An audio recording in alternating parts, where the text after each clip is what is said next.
Muy bien, ya estamos en línea con el señor periodista político Beto Valdés. ¿Cómo estás, Beto? Mi nombre es Catalina Castro. Gracias por atendernos.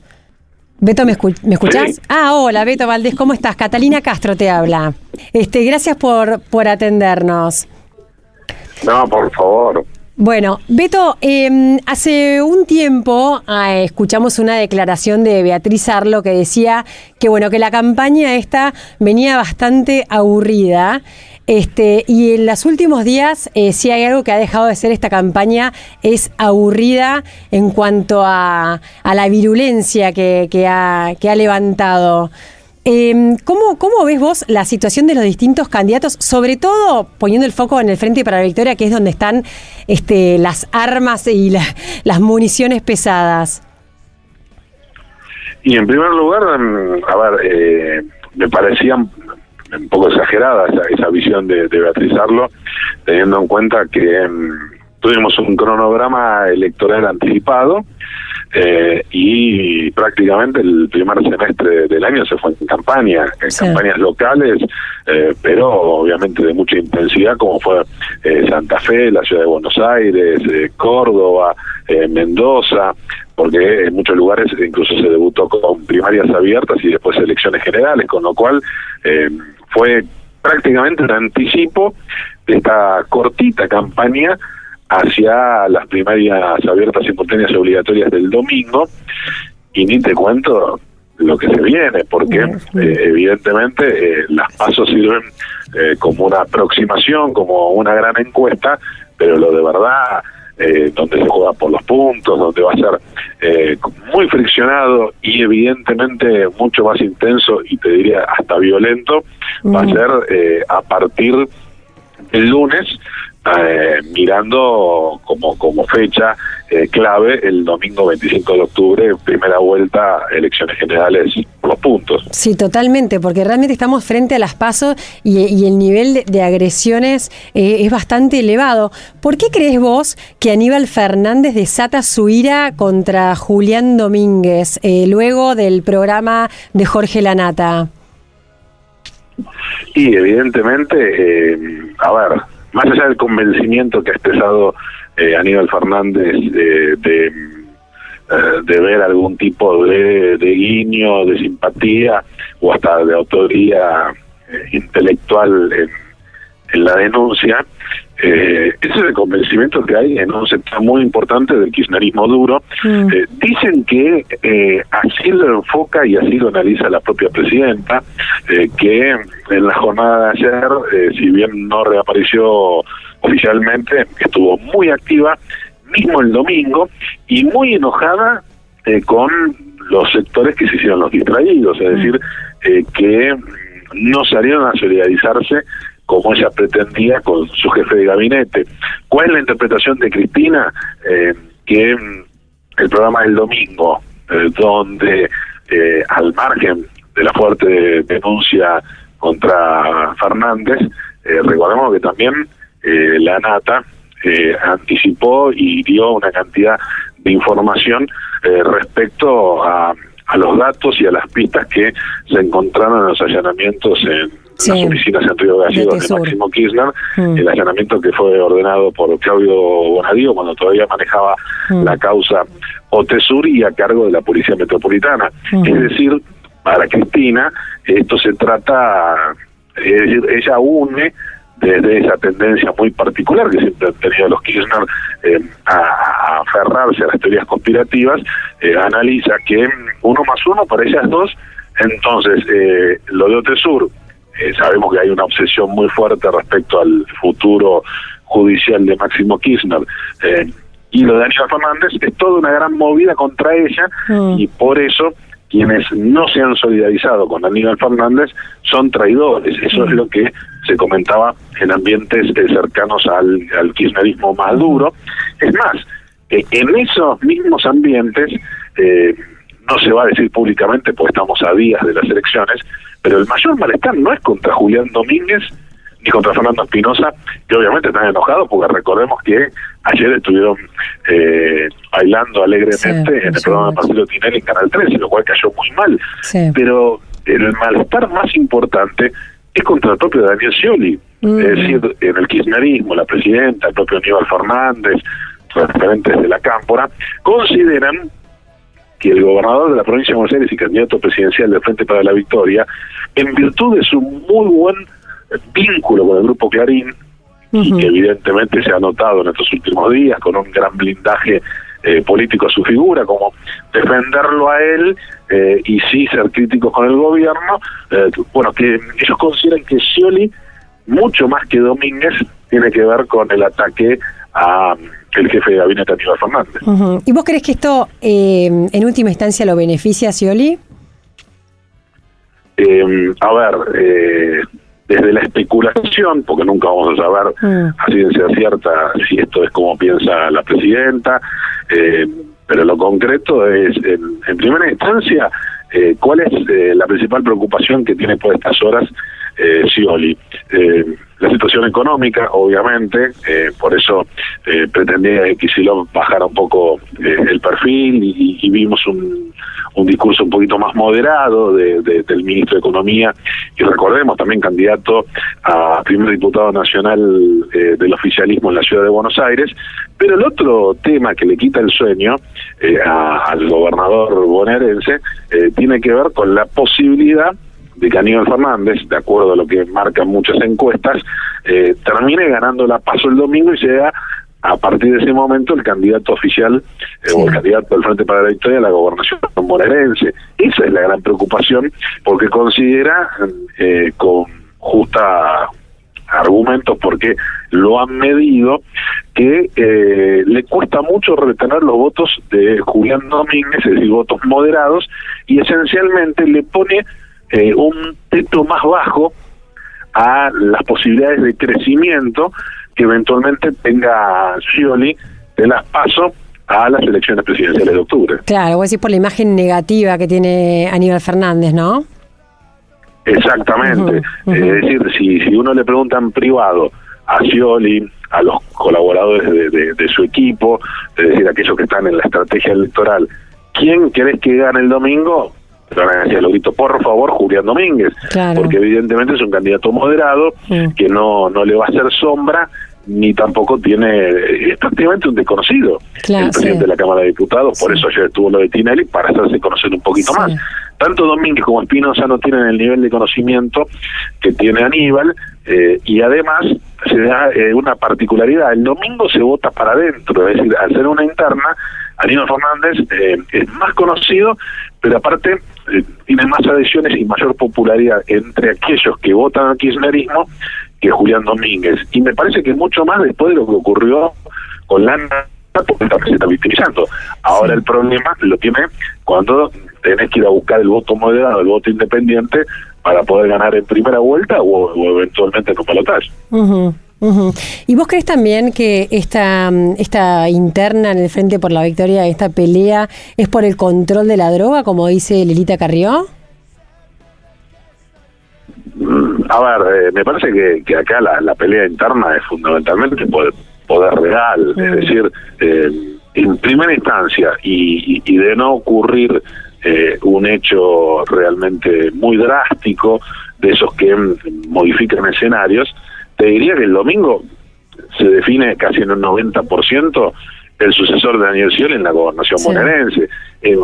Resulta muy difícil imaginarse que en octubre, igual hay que ver los números del domingo, pero resulta difícil, en serio, imaginarse que María Eugenia Vidal o Felipe Solá, que son los que están ahí cerca, puedan ganarle al candidato que surja de las primarias del Frente para la Victoria.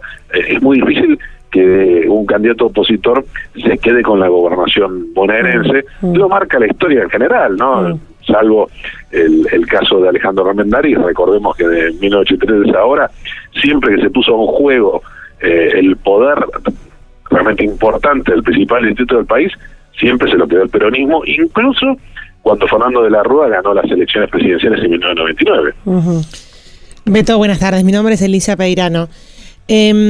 Ahora, ¿qué tal? ¿Cómo te va? Algo sucede en estas elecciones que no ha existido antes, que es el fenómeno de las PASO, ¿no? Que muchos analistas políticos las han descrito como una gran encuesta. ¿Le parece que esta posibilidad de votar en las PASO jugaría como una especie de ordenamiento electoral para que sea como una especie como de, entre comillas, primera vuelta para que después se alinee la oposición en una eventual elección en octubre? Eso puede ocurrir o no. Recordemos que el debut de las primarias abiertas, simultáneas y obligatorias fue hace 4 años y sirvió por el muy buen momento que atravesaba Cristina Fernández de Kirchner, la economía, la prosperidad, el consumo, que después lo pagamos a posteriori, ¿no? Pero en definitiva la gente premió ya las PASO con ese 49% a Cristina, la oposición mucho más deshilachada que hoy, y en ese escenario solo sirvió para que se acomodara y llegara al 54% el oficialismo. Claro, en esta oportunidad, por lo que marcan las encuestas, parecería que al Frente para la Victoria le cuesta un poco más acumular esa cantidad de votos, y fundamentalmente de romper el techo de los 40 puntos, sacarle 10 de diferencia en este caso a Mauricio Macri y a Cambiemos. Si analizamos ese escenario, y evidentemente puede ser un ordenador de acuerdo, insisto, a la foto que se plantea el domingo de noche, eso va a ser la clave. Cómo se interprete, es decir, más allá de todas las especulaciones que planteemos, la hora de la verdad va a ser el domingo, cuando veamos la distancia entre Scioli y Macri y entre el Frente para la Victoria y Cambiemos, es decir, sumando los votos de Macri, más Ernesto Sanz y Elisa Carrió, que diría que estos últimos van a ser clave el domingo. Claro. Evidentemente, tanto la líder de la coalición cívica como el presidente del Comité Nacional de la UCR están aparentemente obteniendo más votos de lo que registran las encuestas, y pueden llegar a ser decisivos en términos de la diferencia entre el oficialismo y la principal coalición opositora.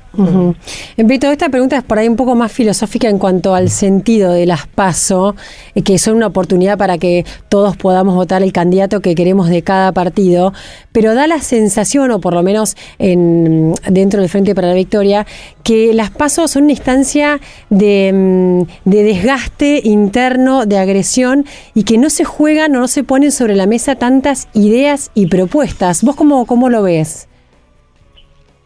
Y me parece que, a ver, teniendo en cuenta esto que vos estás remarcando, y si analizamos la experiencia de 2011, y yo te diré incluso de las legislativas de 2013, que también hubo primarias y después elecciones generales, ya el oficialismo y la propia Cristina decidió que no hubiera competencia electoral. Recordemos, bueno, ella puso en 2011 a Vudú, aceptó que Scioli fuera por la reelección, le puso el compañero de fórmula Gabriel Mariotto, es decir, armó todas las listas sin competencia interna. Lo mismo hizo en 2013, incluso sorprendiendo a propios extraños, cuando puso a Martín Insaurralde, hasta ese momento desconocido, como primer candidato a diputado nacional en la provincia de Buenos Aires.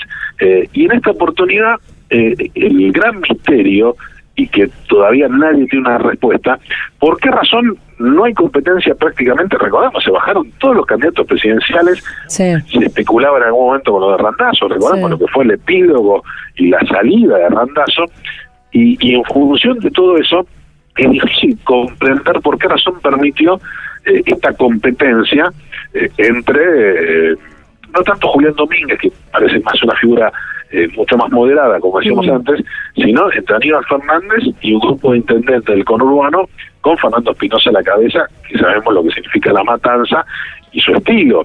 Es decir, evidentemente eso era para problemas. ¿Por qué? Porque el peronismo tiene una historia en este país de muchas décadas de resolver las diferencias internas de otra manera, ¿no? Claro. Después lo que costó instaurar a Martín Insaurralde, que lo había logrado, que lo conocieran, que había logrado mi candidato, mi diputado y todo, es increíble que lo hayan bajado cuando todavía medía bastante bien, ¿o no? Por esta lógica que vos decís.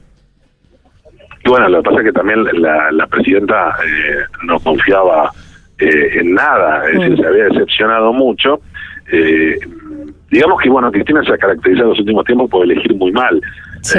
Recordemos que su primer gran elección fue la de Amado Vudú. Bueno, vemos cómo termina en una situación realmente muy complicada, penosa, con el procesamiento, casi aislado políticamente.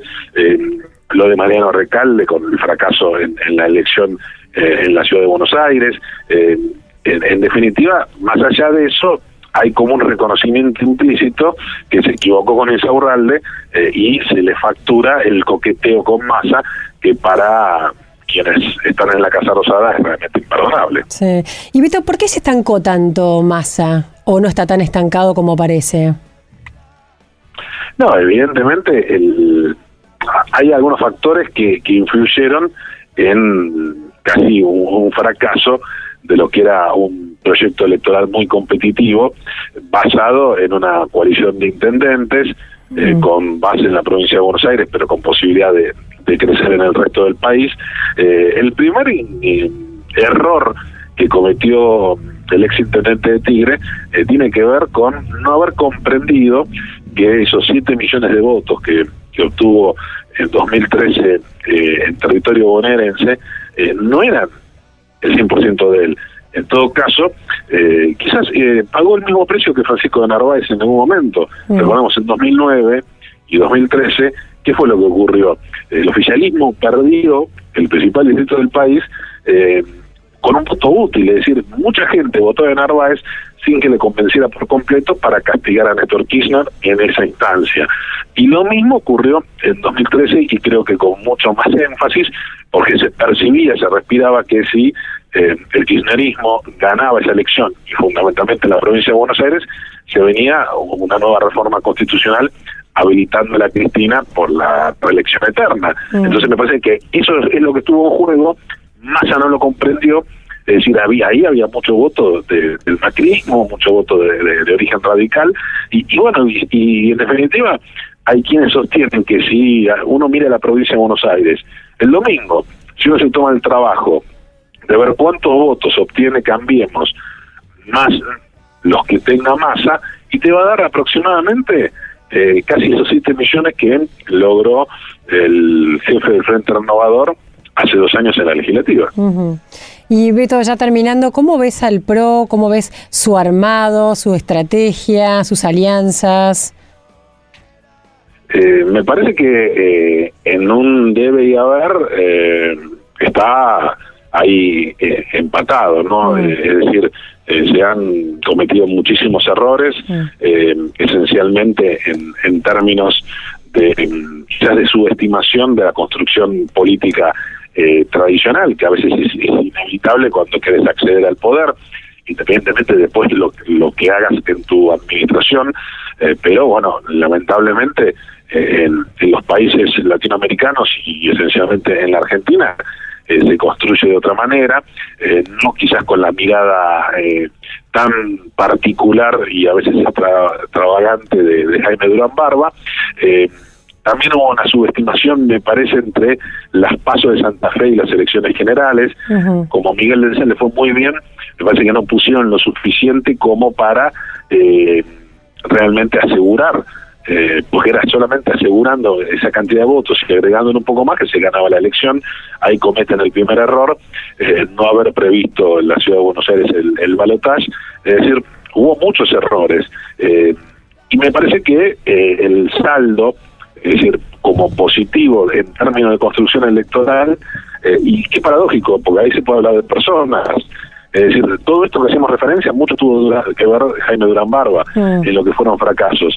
Y uno de los hombres que tuvo influencia en todo este proceso de crecimiento del PRO como alternativa electoral nacional es Emilio Monzó, un hombre de origen peronista, que no solo es el ministro de la ciudad de Buenos Aires, sino que fue el gran constructor, y es el hombre que, junto con Ernesto Sanz y los radicales y con Elisa Carrió, idean, analizan, sueñan con Cambiemos. Claro. Y me parece que ese es el balance positivo que veremos cómo resulta, obviamente, el domingo en las PASO, e incluso después de las PASO, porque ponele que le vaya relativamente bien a Cambiemos en términos de enfrentar esa maquinaria electoral impresionante que es el peronismo, no solo en la provincia de Buenos Aires, sino en el norte, en el sur, en muchos lugares del país. Después hay que fidelizar el voto, después se tiene que mostrar juntos, pero hasta ahora, evidentemente, si uno analiza estos años de kirchnerismo, es la primera vez que aparece una construcción electoral distinta, interesante, con posibilidades, como marcan muchas de las encuestas, incluso de forzar al Frente para la Victoria a una segunda vuelta. Claro. Bueno, yo con esta termino, no sé si después las chicas tendrán una pregunta más. ¿Cómo te la imaginás a Cristina sin poder o fuera de poder formal, no? Qué pregunta, qué pregunta. Realmente me parece que es uno de los grandes enigmas de lo que se viene. Es decir, evidentemente me parece que en la Argentina pronosticar, analizar un poquito más de 2-3 meses es una aventura muy riesgosa, sí. Porque acá hay que mirar todo en términos futboleros, como se dice, partido a partido, paso a paso, y creo que lo mismo hay que hacer con Cristina. Claro, evidentemente hay una gran ansiedad, todo el mundo quiere saber cómo salen las pasos y cómo sale octubre, si hay segunda vuelta. No, acá hay muy despacio, y lo mismo con Cristina, porque evidentemente la presidenta me parece que está mucho más preocupada por la situación de terminar su gobierno sin problemas judiciales, sí. Tanto ella como Máximo, su hijo, y los funcionarios que más le importan o que más aprecia, como Mariano Recalde, como referentes de la Cámpora, que terminar bien en la gestión. Es decir, me parece que se está privilegiando esta necesidad de un blindaje en términos judiciales, que es más importante para la presidenta, incluso que gane Scioli. Es decir, creo que hoy está privilegiando eso, y eso es lo que perciben en el entorno del gobernador de la provincia de Buenos Aires. Hay mucha bronca, hay mucho malestar, no lo van a hacer público ni por casualidad, claro. Pero en privado comentan con preocupación que la ven a la presidenta en la suya, es decir, no realmente poniéndose a full o realmente invirtiendo ganas y viéndola realmente tratando de hacer todo lo posible para que gane Scioli. Sí. Me parece que ese es el primer objetivo.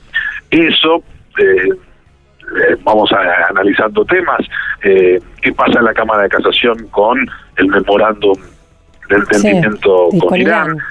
Que Daniel Rafecas, que es el que reemplazó a Claudio Bonadío, cierre rápidamente la causa Otesur, como lo hizo también Rafecas con la denuncia de encubrimiento del fallecido fiscal Nisman, y en definitiva el gran objetivo, la Corte Suprema de Justicia. Es decir, ahí hay seguramente algunas cartas que va a jugar la presidenta en los próximos meses y probablemente antes del 10 de diciembre, para tratar de buscar alguna alternativa para poner gente propia. Por eso esa especulación, que realmente es muy difícil de imaginársela, sí. Pero el rumor se escucha que hasta la propia Cristina podría eventualmente desembarcar en la Corte Suprema de Justicia. Me parece arriesgado, sí. Pero la presidenta siempre ha sido bastante audaz. Sí, bueno, hay que ver si es abogada, ¿no? Sí, pero a esta altura me parece que no. A ver, si se dieran las condiciones políticas, pues sabemos que para llegar a la Corte Suprema de Justicia necesitas sí o sí un respaldo político, que son los 2 tercios en el Senado. Sí. Si tenés eso, sí. El resto me parece que no es tan importante. Bueno, Beto, muchísimas gracias por conversar con Citas de Radio, muy amable. No, gracias a ustedes, un beso grande. Un abrazo. Muy bien, escuchaste una nota con el periodista político Beto Valdés.